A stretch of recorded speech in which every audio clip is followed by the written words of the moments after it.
Monsieur Carignon. Oui, oui, monsieur le maire. Nous tenons, notre groupe tient à manifester aussi sa solidarité, évidemment, à l'égard de la ville jumelle de Grenoble, Rehovot, qui a été victime de tirs de roquettes.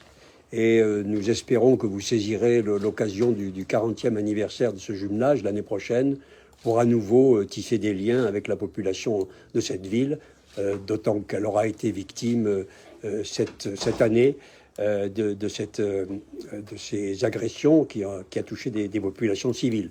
Je voudrais simplement dire également, monsieur le maire, que vous avez été incomplet sur les violences, quand dans la liste que vous avez dressée, vous avez oublié d'exprimer votre solidarité à l'égard de 2 étudiants de droite qui sont menacés de mort sur le territoire de notre métropole.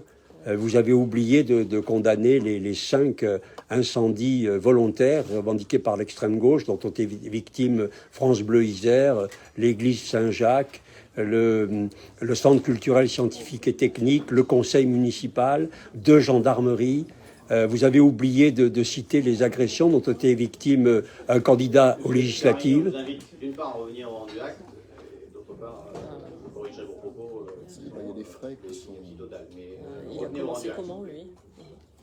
Et vous avez oublié les agressions dont ont été victimes un candidat LR aux élections législatives et trois jeunes militants de droite qui ont été agressés sur la voie publique à Grenoble par l'extrême gauche. Je crois que quand on traite ces sujets, il faut être complet. Et puisque vous demandez de l'efficacité au gouvernement sur ces sujets, il serait bon que vous franchiez sur la vôtre. Quand on voit ce qui se passe comme hier, quartier Saint-Bruno, je pense qu'on pourrait peut-être faire appel à votre propre action. Mais de notre point de vue, vous le savez, le conseil municipal ne devrait pas se tenir. Il aurait dû être reporté parce que plane sur lui l'incertitude pour 37 millions d'euros de recettes sur lequel le tribunal administratif doit se prononcer. S'il décide de l'annuler, une grande partie de ce que nous faisons aujourd'hui devra être revue et corrigée. Et je prends l'exemple de ce qui figure dans votre rendu acte, le contentieux avec le restaurant Le 5, pour lequel vous poursuivez les actions en justice. Voilà 500 000 euros mobilisés en réserve dans une ville exsangue financièrement, alors que selon les propos du gérant, M. Pavie, rapporté par le Dauphiné, vous lui auriez dit en lui tapant sur le dos, pardon, mais comment on en est arrivé là? Alors, en poursuivant les procédures, plutôt que de trouver très vite un arrangement, vous dépensez inutilement des frais d'avocat, bien sûr, et vous bloquez des sommes importantes dans le budget.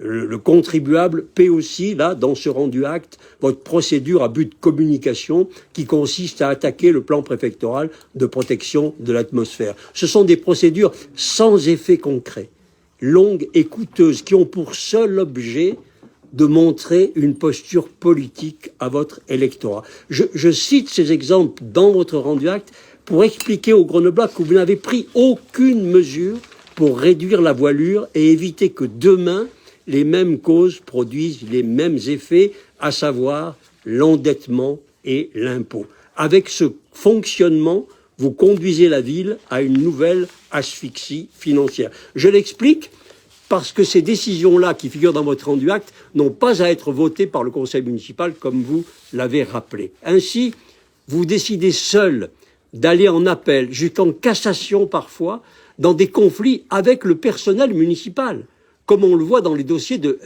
la régie RC2, qui gérait le ciel et la chaufferie, où il en coûtera 350 000 euros à la ville, hors de la procédure et sans connaître encore le montant des dommages et intérêts.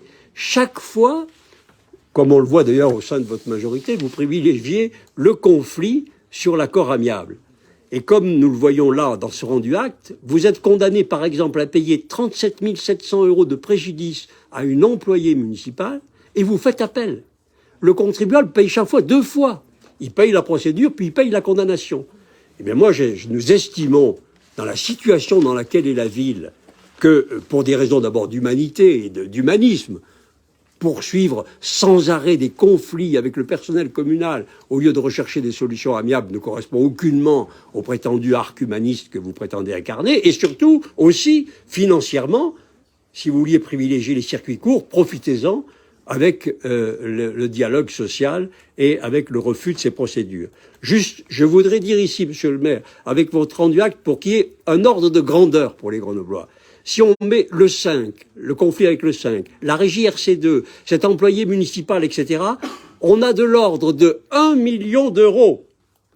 1 million d'euros, soit au fond le 44e des 30% d'impôts qui partent en fumée par la gestion des conflits tels que vous la conservez. Eh bien, je tiens à vous alerter au sujet de ce rendu acte, parce que les Grenoblois nous disent, mais où va l'argent? Mais il va là.